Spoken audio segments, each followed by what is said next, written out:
मुरबाड नगरपंचायत हद्दीतील बागेश्वरी तलाव परिसरात सुरू असलेल्या गॅबियन संरक्षण भिंतीच्या बांधकामात अत्यंत निकृष्ट दर्जाचे साहित्य वापरल्याचा गंभीर आरोप समोर आला आहे।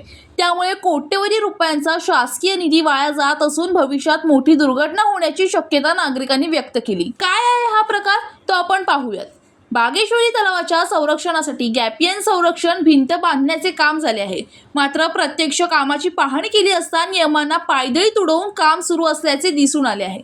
नियमाप्रमाणे मोठा, कठीण आणि टिकाऊ दगड लागतो, पण येथे मुरुम, ठिसूळ, भुसभुशीत आणि गारगोटी युक्त दगड वापरला जातोय।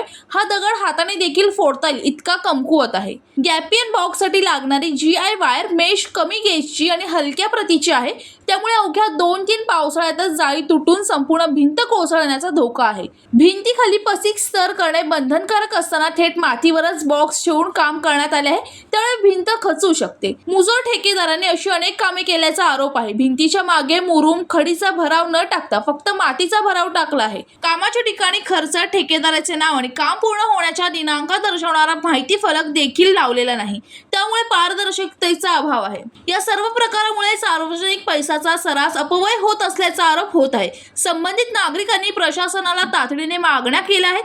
वापरलेल्या दगडाचे आणि GI वायरचे लॅब टेस्टिंग करून अहवाल जाहीर करावा। मंजूर आराखड्यानुसार आणि चांगल्या दर्जाचे साहित्य वापरून काम पुन्हा करून घ्यावे। प्रशासनाने याची दखल न घेतल्यास जिल्हाधिकारी, ठाणे विभागीय आयुक्त, कोकण विभाग तसेच लोकायुक्त यांच्याकडे लेखी तक्रार दाखल करण्याचा इशारा देखील देण्यात आला आहे। जीवन शिंदे, जनशक्ती, मुरबाड।